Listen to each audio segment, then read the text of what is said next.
வணக்கம்.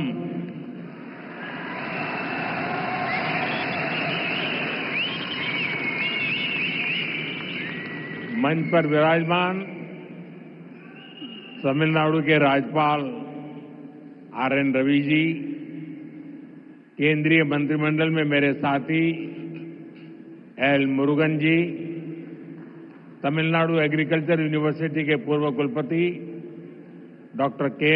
रामास्वामी जी, अलग अलग कृषि संगठनों से आए गणमान्य सभी महानुभाव, अन्य उपस्थित जनप्रतिनिधिगण, मेरे प्यारे किसान भाइयों और बहनों और देश भर में डिजिटल टेक्नोलॉजी के माध्यम से लाखों किसान हमारे साथ जुड़े हुए हैं। मैं यहां से उनको भी वणक्कम कहता हूं, नमस्कार कहता हूं। और सबसे पहले मैं आपकी भी और देश भर में जमा हुए मेरे किसान भाई बहनों की भी क्षमा मांगता हूं। मुझे आने में करीब करीब 1 घंटा देरी हो गई, क्योंकि मैं आज पुट्टपर्ती में सत्य साईं बाबा के कार्यक्रम में था, लेकिन वहां कार्यक्रम थोड़ा लंबा चल गया तो मुझे आने में विलंब हुआ। आप सबको जो असुविधा हुई, देश भर में मैं देख रहा हूं काफी लोग बैठे हैं, इसके लिए मैं आप सबकी क्षमा मांगता हूं। மேடையில் வீற்றிருக்கும் தமிழ்நாட்டின் ஆளுநர் ஆர்.என். ரவி அவர்களே, மத்திய அமைச்சரவையின் என்னுடைய சகாவான எல். முருகன் அவர்களே, தமிழ்நாட்டின் வேளாண் பல்கலைக்கழகத்தின் முன்னாள் துணைவேந்தர் முனைவர் கே. ராமசாமி அவர்களே, பல்வேறு விவசாய அமைப்புகளை சார்ந்த மதிப்பிற்குரிய மக்களே, வந்திருக்கின்ற மக்கள் பிரதிநிதிகளே, சகோதர சகோதரிகளே, வணக்கம். வணக்கம் உங்களுக்கு மட்டுமல்ல, இங்கு டிஜிட்டல் வழியாக பல்வேறு விவசாயிகள், நாட்டு மக்கள் எல்லோரும் இதை கண்டுகொண்டிருக்கின்றார்கள். அவர்களுக்கும் இந்த நாட்டு மக்களுக்கும் என்னுடைய நல்வணக்கங்களை தெரிவித்துக் கொள்கிறேன். மேலும் உரையை துவங்குவதற்கு முன்பாக உங்கள் அனைவரிடமும் சரி, நாட்டு மக்களிடமும் சரி, குறிப்பாக விவசாயிகளிடம் நான் என்னுடைய மன்னிப்பை கோர விரும்புகின்றேன். தவிர்க்க இயலாத ஒரு நிலையாக புட்டபர்த்தியிலே எனக்கு சற்று கால தாமதம் ஆகியபடியால் இங்கே உங்களை தாமசிக்க வேண்டி வந்திருக்கிறது. அதற்காகவும் உங்கள் மன்னிப்பினை நான் கோருகின்றேன். मैं जब पांडियन जी का भाषण सुन रहा था, मुझे लग रहा था अच्छा होता किसी ने मुझे बचपन में तमिल सिखाई होती तो मैं आज उस स्पीच का इतना आनंद ले सकता था, लेकिन मुझे वो सौभाग्य नहीं मिला। लेकिन जो कुछ मैं समझ पा रहा था, वो जलीकुट्टे के बात कर रहे थे, वे कोविड के समय जो कठिनाइयां हुई उसकी चर्चा कर रहे थे। लेकिन मैंने रवि जी को कहा है कि मुझे पांडियन जी के भाषण को हिंदी या अंग्रेजी में तैयार करके भेजे, मैं इसे पढ़ना चाहूंगा। लेकिन मैं उनकी भावना को पूरी तरह आत्मसात कर रहा था, मैं अनुभव कर रहा था, और मेरे लिए बहुत अच्छा पल था ये। நான் ஒரு முக்கியமான ஒரு விஷயத்தை உங்கள் முன்பாக பகிர விரும்புகின்றேன். பாண்டியன் அவர்கள் மிக அருமையாக உரையாற்றினார்கள். 10வது கைத்தட்டல். மேலும்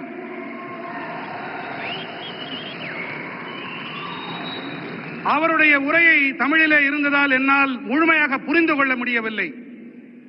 சிறுவயதில் நான் தமிழையும் கற்றிருக்கலாமே என்று அடிக்கடி நினைப்பதுண்டு. இன்று பாண்டியன் அவர்களுடைய உணர்வுமயமான இந்த உரை, அந்த முழுமையாக அதை புரிந்து கொள்ள முடியவில்லை என்றாலும் அந்த உணர்வு என்னை தொட்டது. மாண்புமிகு ஆளுநர் ரவி ஐயா அவர்களிடம் நான் விண்ணப்பித்திருக்கிறேன். பாண்டியன் அவர்கள் ஐயாவுடைய உரையை அதனை ஹிந்தி மொழியிலே அல்லது ஆங்கிலத்திலே மொழியாக்கம் செய்து எனக்கு தெரிவித்துக் கொடுக்குமாறு அவரிடம் விண்ணப்பித்திருக்கிறேன்.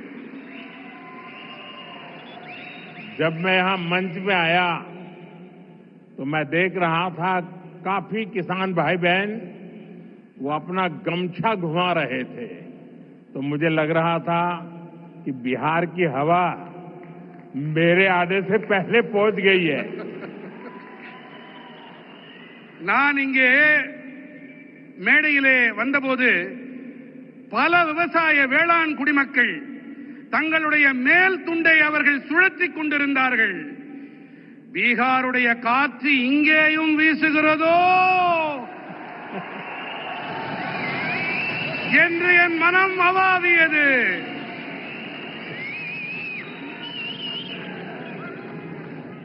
मेरे किसान भाई बहनों, कोयम्बटूर की इस पावन धरती पर सबसे पहले मैं मरुदमलई के भगवान मुरुगन को प्रणाम करता हूं। कोयम्बटूर कल्चर, कंपैशन और क्रिएटिविटी की भूमि है। ये शहर अपनी दक्षिण भारत की उद्यम शक्ति का पावर सेंटर है। கோயமுத்தூரின் இந்த புனிதமான மண்ணிலே மருதமலையில் குடிகொண்டிருக்கும் ஐயன் முருகனை நான் முதன்மையாக தலைவணங்குகின்றேன்.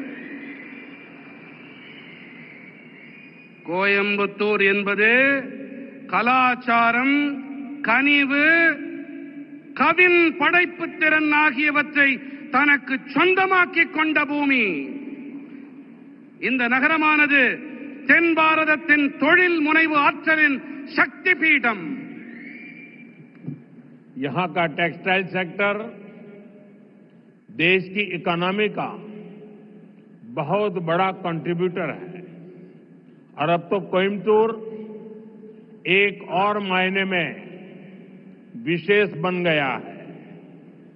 यहां के भूतपूर्व सांसद सीपी राधाकृष्णन जी अब उपराष्ट्रपति के तौर पर हम सबका मार्गदर्शन कर रहे हैं।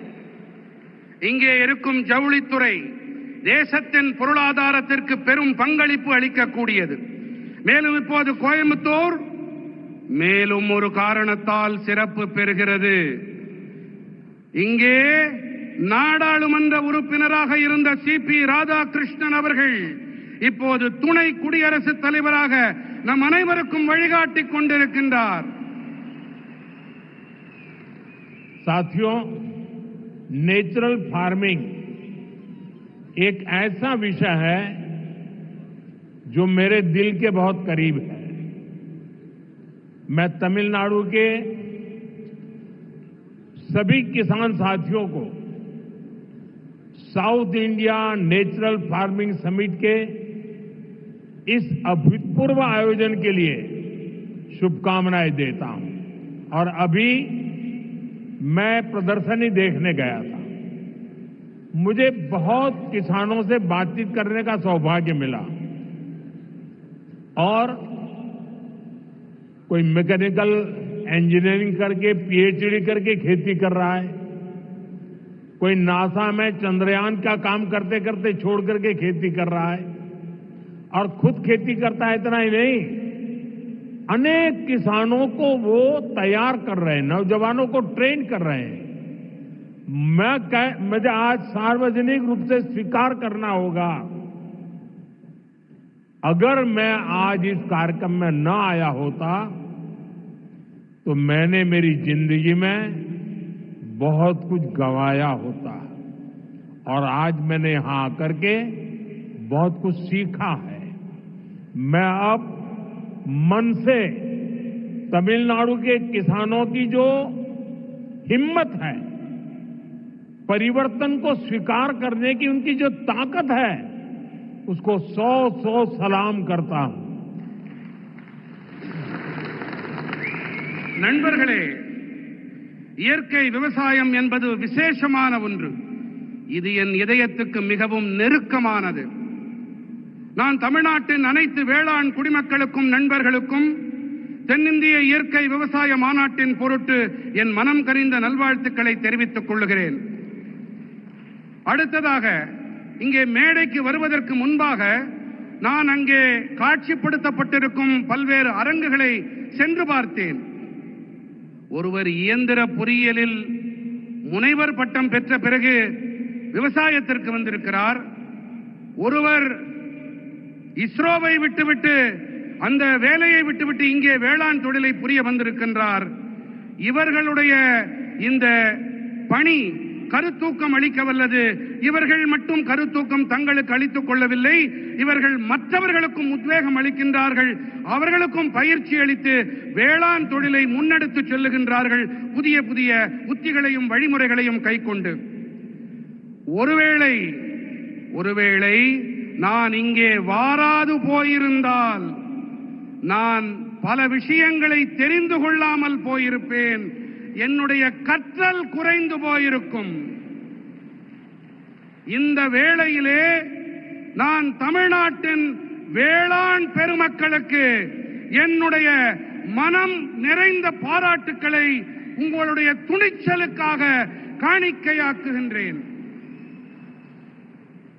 यहाँ किसान भाई बहन, एग्रीकल्चर साइंटिस्ट, इंडस्ट्री से जुड़े साथी, स्टार्टअप और इनोवेटर्स सब एक साथ जुटे हैं. मैं आप सभी का बहुत बहुत अभिनंदन करता हूं. இங்கே வேளாண் சகோதர சகோதரிகளும் விவசாய அறிவியலாளர்களும் தொழில் துறையோடு இணைந்த நண்பர்களும் ஸ்டார்ட் அப்புகளும் புதுமைகள் கண்டுபிடிப்பாளர்களும் ஒன்றாக இணைந்திருக்கின்றார்கள். நான் உங்கள் அனைவருக்கும் என் வாழ்த்துக்களை தெரிவித்துக் கொள்ளுகின்றேன். साथियों, आने वाले वर्षों में मैं भारत की खेती में कई बड़े बदलाव होते देख रहा हूं. भारत नेचुरल फार्मिंग का ग्लोबल हब बनने के रास्ते पर है. हमारी बायोडायवर्सिटी एक नया आकार ले रही है. देश के युवा भी अब एग्रीकल्चर को एक मॉडर्न स्केलेबल अपॉर्चुनिटी के रूप में देख रहे हैं. इससे देश की रूरल इकोनॉमी को बहुत बड़ी ताकत मिलने जा रही है. நண்பர்களே, வரவிருக்கின்ற ஆண்டுகளிலே பாரதத்தின் வேளாண் துறையில் பல பெரிய மாறுதல்கள் ஏற்படவிருப்பதை நான் காண்கின்றேன். பாரதம் இயற்கை விவசாயத்தின் உலகளாவிய மையப்புள்ளியாக ஆகும் பாதையிலே பயணிக்க தொடங்கி இருக்கின்றது. நம்முடைய உயிரி பன்முகத்தன்மை ஒரு புதிய வடிவத்தை எடுத்து வருகின்றது. தேசத்தின் இளைஞர்களும் கூட இப்போது விவசாயத்தை நவீனமானதாகவும் அளவிடக்கூடிய சந்தர்ப்பமாகவும் காணத் தொடங்கி இருக்கின்றார்கள். முக்கியமாக இதனால் ஊரக பகுதி பொருளாதாரம் மேம்படும் என்பதை அறுதியிட்டு என்னால் சொல்ல முடியும். मेरे किसान भाई बहनों, बीते 11 वर्षों में देश के पूरे कृषि सेक्टर में बहुत बड़ा परिवर्तन हुआ है.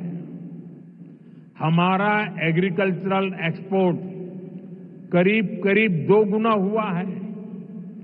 खेती को आधुनिक बनाने के लिए सरकार ने किसानों को मदद देने का हर रास्ता खोला है. நண்பர்களே, கடந்த 11 ஆண்டுகளிலே தேசத்தின் ஒட்டுமொத்த வேளாண் துறையிலும் ஒரு மிகப்பெரிய மாற்றம் ஏற்பட்டிருக்கின்றது. நம்முடைய வேளாண் ஏற்றுமதி கிட்டத்தட்ட இரட்டிப்பாகி இருக்கிறது. விவசாயத்தை நவீனப்படுத்த அரசாங்கம் விவசாயிகளுக்கு உதவி புரிய தேவையான அனைத்து வழிகளையும் திறந்து விட்டிருக்கின்றது. किसान क्रेडिट कार्ड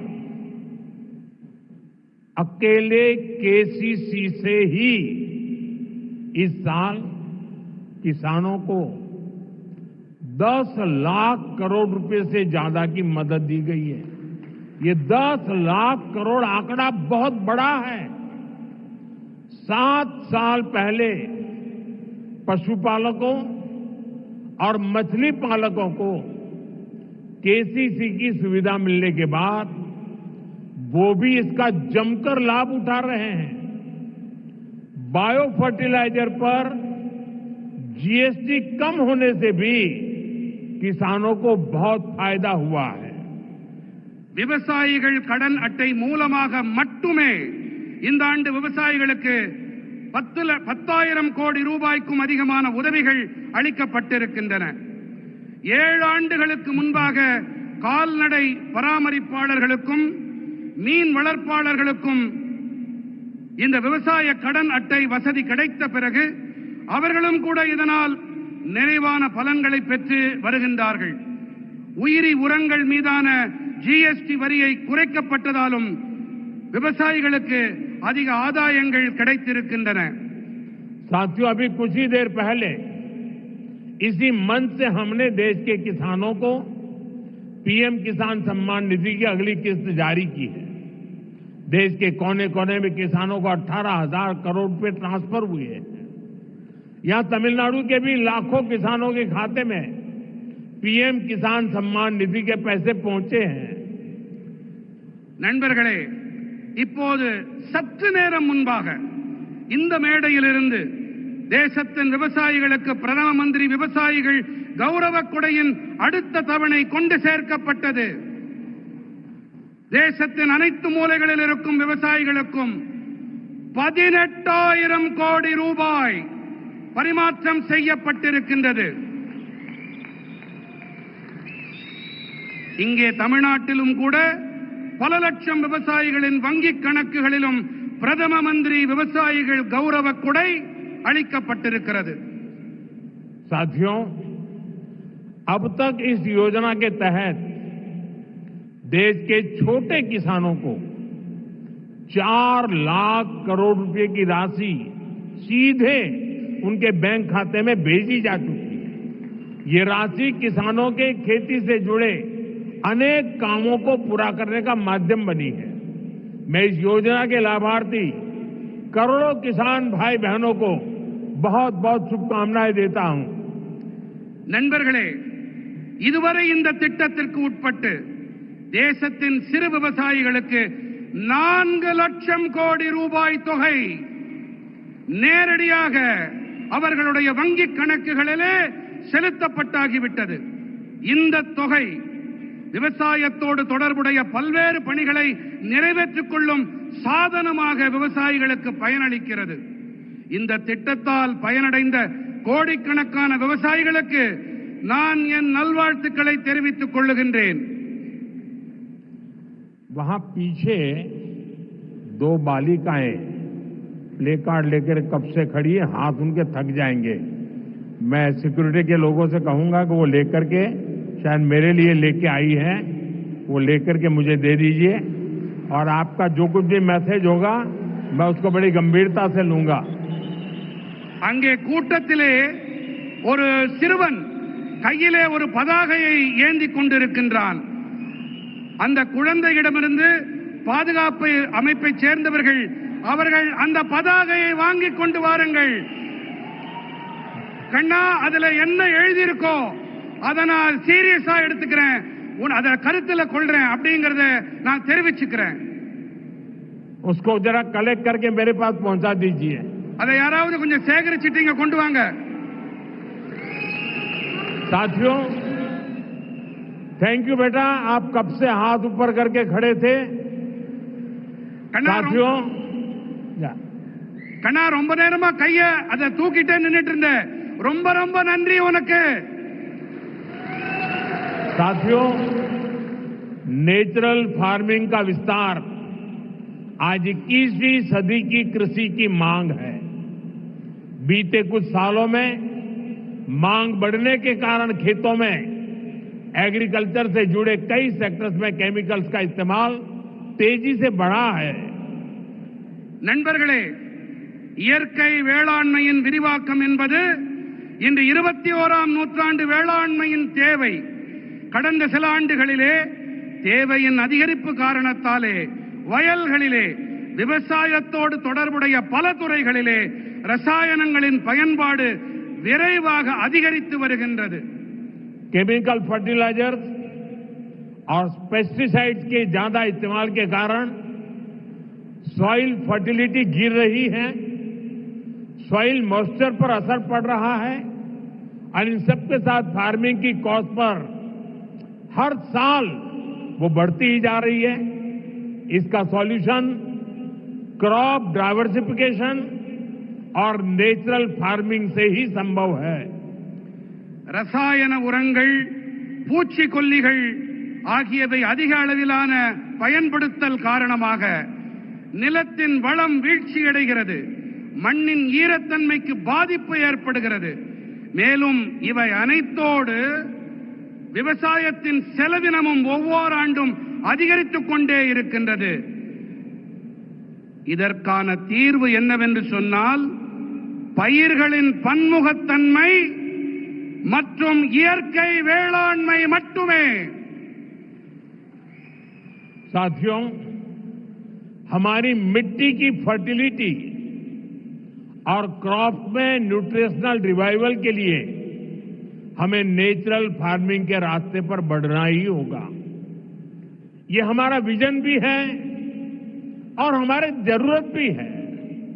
तभी जाकर हम अपनी आने वाली पीढ़ियों के लिए अपनी बायोडायवर्सिटी को संरक्षित रख पाएंगे। நண்பர்களே, நம்முடைய மண்ணின் வளத்தை பொருட்டும் பயிர்களின் ஊட்டச்சத்தின் மீள் உயிர்ப்பின் பொருட்டும் நாம் இயற்கை வேளாண்மை பாதையிலே முன்னேறியே ஆக வேண்டும். இதுவே நம்முடைய தொலைநோக்கு, இது நம்முடைய அத்தியாவசிய தேவையும் கூட.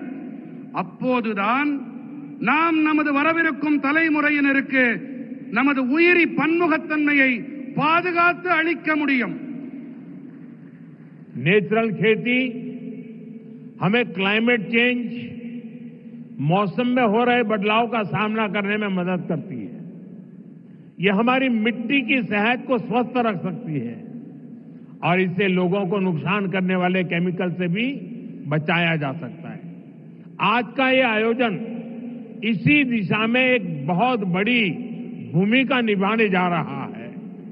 இயற்கை வேளாண்மையானது சூழல் மாற்றம், பருவநிலையில் ஏற்பட்டு வரும் மாற்றத்தை எதிர்கொள்ள நமக்கு பேருதவியாக இருக்கின்றது. இது நமது மண்ணின் நலத்தையும் ஆரோக்கியமாக வைத்திருக்க உதவுகின்றது.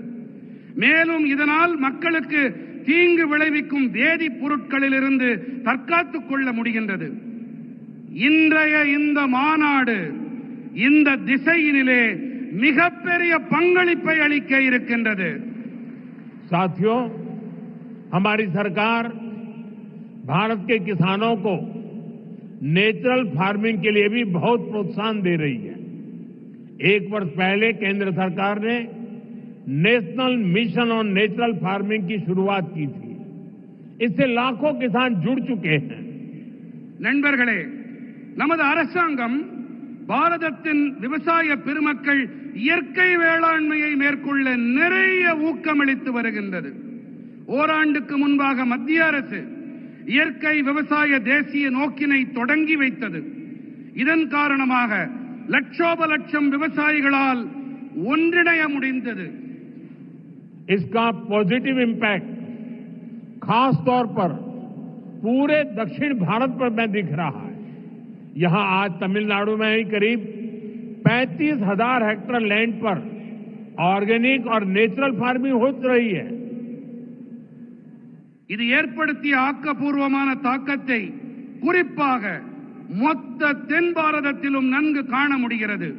இங்கே தமிழ்நாட்டிலும் கூட சுமார் 35,000 ஹெக்டேர் அளவு நிலத்தில் இயற்கை வேளாண்மை மேற்கொள்ளப்பட்டு வருகின்றது. साथियों, नेचुरल फार्मिंग भारत का अपना स्वदेशी विचार है। यह हमने कहीं से इंपोर्ट नहीं किया है, यानी हमारी ट्रेडिशन से जन्मा है। हमारे पूर्वजों ने तपस्या करके इसको तैयार किया है और ये हमारे पर्यावरण के अनुकूल है। நண்பர்களே, இயற்கை வேளாண்மை பாரதத்தின் சொந்தமான சுதேசி கருத்து. இதை நாம் எங்கிருந்தும் யாரிடமிருந்தும் பெறவில்லை, இறக்குமதி செய்யவில்லை. அதாவது இது நமது பாரம்பரியத்தில் பிறந்தது, நம்முடைய சுற்றுச்சூழலுக்கு உவப்பானது, உகந்தது. मुझे खुशी है कि दक्षिण भारत के किसान प्राकृतिक खेती की परंपराओं जैसे पंचगव्य, जीवामृत, बीजामृत, आच्छादन आदि को निरंतर अपनाए हुए हैं। ये परंपराएं मिट्टी का स्वास्थ्य बेहतर रखती हैं, फसलों को केमिकल मुक्त रखती हैं और इनपुट कॉस्ट बहुत कम कर देती है। தென்னிந்தியாவின் விவசாயிகள் இயற்கை வழி வேளாண்மையின் பாரம்பரியங்களான பஞ்சகவ்யம், ஜீவாமிர்தம், பீஜாமிர்தம், ஆச்சாதன் போன்றவற்றை நிரந்தரமாக உள்வாங்கிக் கொண்டிருக்கின்றார்கள் என்பது எனக்கு மட்டற்ற மகிழ்ச்சியை அளிக்கிறது। साथियों, नेचुरल फार्मिंग के साथ हम अगर श्री अन्न मिलेट्स की पैदावार जोड़ते हैं तो ये भी धरती मां की रक्षा में अहम भूमिका निभाते हैं। நண்பர்களே, இயற்கை வேளாண்மையோடு கூடவே நாம் ஸ்ரீ அன்னம் அதாவது சிறுதானியங்கள் பயிர் செய்வதையும் இணைக்க வேண்டும்। இவை நம்முடைய இந்த பூமித்தாயின் பாதுகாப்பிற்கு சிறப்பான பங்களிப்பினை அளிக்கின்றது। तमिलनाडु में तो भगवान मुरुगन को शहद और श्री अन्न से बने तेनम तिनई मावुम उसका भोग लगाया जाता है। तमिल रीजन्स में कंबू और सामई, केरला कर्नाटका में रागी, तेलुगु भाषी राज्यों में सज्जा और जोन्ना, ये पीढ़ियों से हमारे खान पान का हिस्सा रहे हैं। நம்முடைய தமிழ்நாட்டிலே முருகப்பெருமானுக்கு தேனும் தினைமாவையும் நிவேதன பொருட்களாக நாம் படைக்கின்றோம்। தமிழ்நாட்டிலே கம்பும் சாமையும், கேரளத்திலே ராகி, தெலுங்கு பேசும் பகுதிகளிலே சஜ்ஜா மற்றும் ஜொன்னா ஆகியவை பல தலைமுறைகளாக நம்முடைய உணவு பழக்கத்தோடு ஒன்று கலந்தவை। हमारी सरकार का प्रयास है कि हमारा ये सुपर फूड दुनिया भर के बाजारों तक पहुंचे और वैश्विक बाजार में इनकी पहुंच बढ़ाने में natural farming, chemical free farming को भी इसकी भी बहुत बड़ी भूमिका है। इसलिए मैं समझता हूं इस समिट में इससे जुड़े प्रयासों पर भी अवश्य चर्चा होनी चाहिए। நம்முடைய அரசின் முயற்சி என்னவென்றால் நமது இந்த சூப்பர் உணவானது உலகெங்கிலும் இருக்கும் சந்தைகள் வரை சென்று சேர வேண்டும் என்பதுதான்। மேலும் உலகளாவிய சந்தைகளிலும் இவற்றின் வீச்சினை அதிகரிக்க இயற்கை வேளாண்மை, ரசாயனங்கள் இல்லா வேளாண்மை ஆகியவற்றுக்கு மிகப்பெரிய பங்களிப்பு இருக்கின்றது। ஆகையினால்தான் இந்த மாநாட்டிலே இதோடு தொடர்புடைய முயற்சிகள் தொடர்பாகவும் கண்டிப்பாக விவாதங்கள் நடைபெற வேண்டும் என்று நான் விரும்புகிறேன், கருதுகிறேன்। साथियों, मेरा एक आग्रह मोनोकल्चर के बजाय मल्टी कल्चर कृषि का भी रहा है। हमें इसकी प्रेरणा दक्षिण भारत के कई क्षेत्रों से मिलती है। நண்பர்களே, ஒற்றை பயிருக்கு பதிலாக பல்வகை பயிர் வேளாண்மை இருக்க வேண்டும் என்பதே என்னுடைய ஆழமான விருப்பம்। இதற்கான கருத்தூக்கம், உத்வேகம் தென் பாரதத்தின் பல பகுதிகளில் இருந்து நமக்கு கிடைக்கின்றது।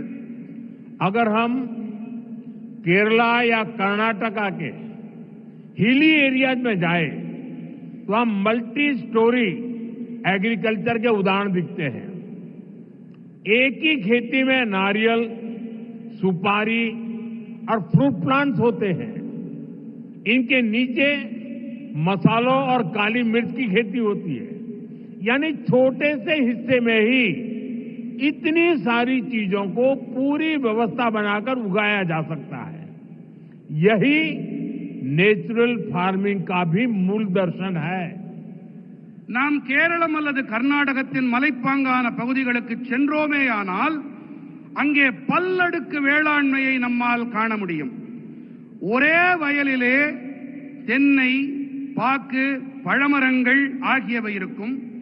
இவற்றுக்கு இடையே கீழே ஊடுபயிராக மசாலா பொருட்கள், மிளகு போன்றவை பயிர் செய்யப்படுகின்றன. அதாவது ஒரு சின்ன பகுதியிலேயே கூட இத்தனை பயிர்களுக்கும் நிறைவான ஏற்பாடுகளை செய்து பயிர் செய்விக்க முடியும். இதுதான் இயற்கை வேளாண்மையின் அடிப்படை கோட்பாடு. खेती के इस मॉडल को हमें पान इंडिया लेवल पर आगे ले जाना है। मैं राज्य सरकारों से भी कहूंगा कि वो इस पर विचार करें कि कैसे हम इन प्रैक्टिस को देश के अलग अलग भूभागों में लागू कर सकते हैं। விவசாயத்தில் இந்த மாதிரியை நாம் இந்தியா நடுக கொண்டு செல்ல விரும்புகின்றோம். இதன் மீது கவனத்தை செலுத்த வேண்டும் என்று நான் மாநில அரசுகளிடம் வேண்டிக் கொள்ளுகின்றேன். அதாவது எப்படி இந்த வழிமுறைகளை தேசத்தின் பல்வேறு பகுதிகளிலும் அமல் செய்வது என்பதை நாம் ஆராய வேண்டும். साथियों, साउथ इंडिया एग्रीकल्चर की एक लिविंग यूनिवर्सिटी रहा है। इसी भूभाग पर दुनिया के सबसे पुराने फंक्शनिंग डैम्स बने। यहां 13वीं सेंचुरी में कलिंग रायन कैनाल बनी। यहां के मंदिरों के तालाब डिसेंट्रलाइज्ड वाटर कंजर्वेशन सिस्टम का एक मॉडल बने। நண்பர்களே, தென்னிந்தியா விவசாயத்தின் ஒரு வாழும் பல்கலைக்கழகமாக இருந்து வருகின்றது. இந்த பகுதியிலே உலகத்தின் மிக பழமையான, இன்றும் கூட செயல்பட்டு வரும் அணைகள் உருவாக்கப்பட்டிருக்கின்றன. இங்கே 13ஆம் நூற்றாண்டைச் சேர்ந்த கலிங்கராயன் கால்வாய் உருவாக்கப்பட்டது. இங்கே இருக்கும் ஆலயங்களில் அமைந்த பரவலாக்கப்பட்ட நீர் பராமரிப்பு முறைகள், குளங்கள், அவை ஒரு மாதிரி ஆயின. इसी धरती ने नदियों के जल को नियंत्रित कर इसे खेती के लिए इस्तेमाल करने का मॉडल दिया। इसी धरती ने हजारों वर्ष पहले इतनी साइंटिफिक वाटर इंजीनियरिंग की है। इसलिए मेरा विश्वास है देश और दुनिया को नेचुरल फार्मिंग में लीडरशिप भी इसी भूभाग से मिलेगी। இந்த மண்ணின் ஓடு நதிகளின் நீரை நெறிப்படுத்தி இதை விவசாயத்திற்காக பயன்படுத்தியது இது ஒரு மாதிரியாக உருவானது.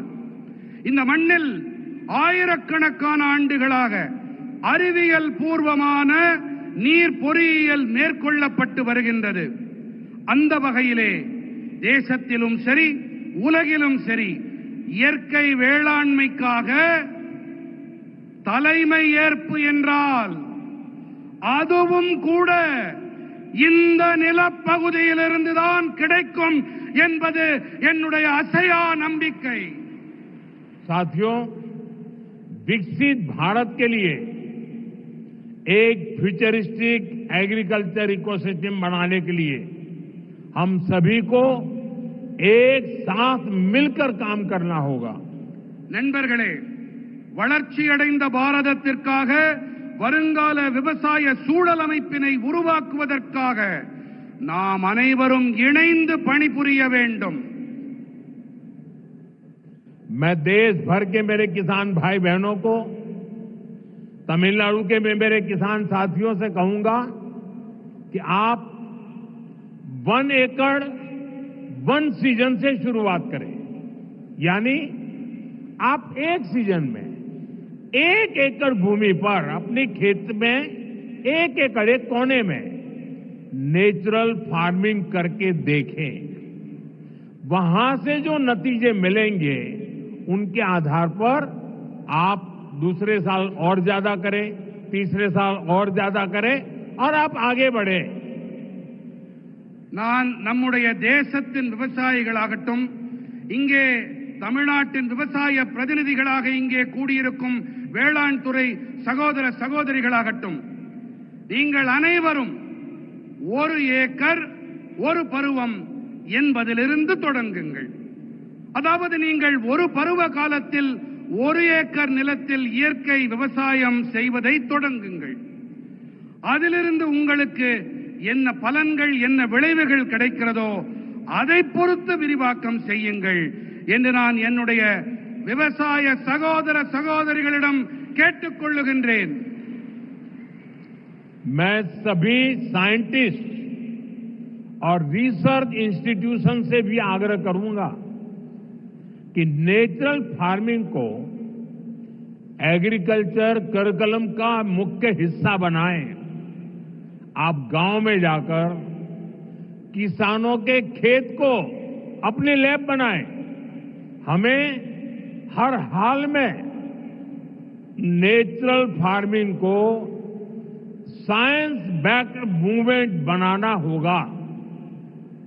இயற்கை விவசாயத்தை வேளாண் பாடத்திட்டத்தில் முக்கியமான பங்காக ஆக்குங்கள்.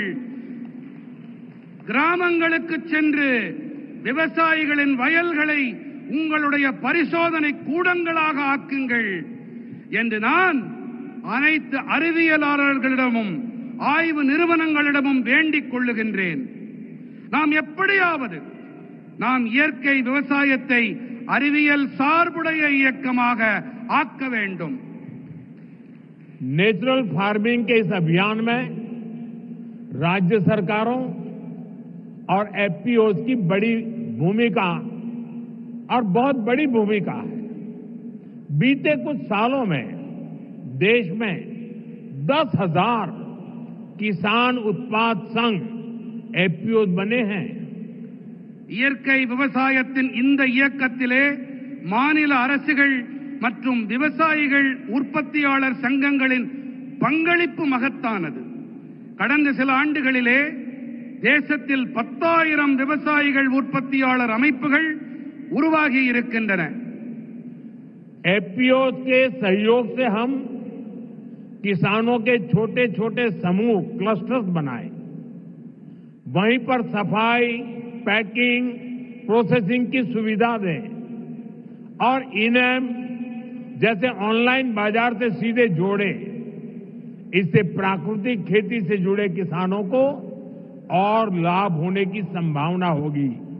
விவசாயிகள் உற்பத்தியாளர்கள் சங்கங்களின் உதவியோடு நாம் விவசாயிகளின் சின்ன சின்ன குழுக்களை உருவாக்கி இருக்கின்றோம். அவர்களுக்கு சுத்தப்படுத்தல், பேக்கிங், பதப்படுத்தல் வசதிகளை செய்து தர வேண்டும். மின்னணு சந்தை போன்ற இணையவழி சந்தைகளோடு நேரடியாக இணைக்க வேண்டும். இதன் வாயிலாக இயற்கை வேளாண்மையோடு இணைந்த விவசாயிகளுக்கு மேலும் லாபம் கிடைக்கும் சாத்தியக்கூறுகள் உண்டாகும். जब हमारे किसान का पारंपरिक ज्ञान, विज्ञान की ताकत और सरकार का समर्थन तीनों जुड़ जाते हैं तो किसान भी समृद्ध होगा और हमारी धरती मां भी स्वस्थ रहेगी। நமது விவசாயிகளின் பாரம்பரியமான ஞானம், அறிவியலின் பலம், அரசாங்கத்தின் ஆதரவு ஆகிய இந்த மூன்றும் இணையும் போது விவசாயிகளும் வளம் பெறுவார்கள், தன்னிறைவு அடைவார்கள். அதோடு கூடவே நம்முடைய பூமி தாயும் ஆரோக்கியமாக இருக்கின்றாள். साथियों, मेरा पक्का विश्वास है ये समिट और खास करके हमारे किसान भाई बहनों ने जो नेतृत्व दिया है, इस समिट से देश में नेचुरल फार्मिंग को एक नई दिशा मिलने वाली है। यहां से नए आइडियाज, नए सॉल्यूशंस निकलेंगे। इसी उम्मीद के साथ मैं आप सभी को फिर से बहुत बहुत शुभकामनाएं देता हूं। बहुत बहुत धन्यवाद। எனக்கு ஒரு நம்பிக்கை இருக்கின்றது, மிகப்பெரிய நம்பிக்கை.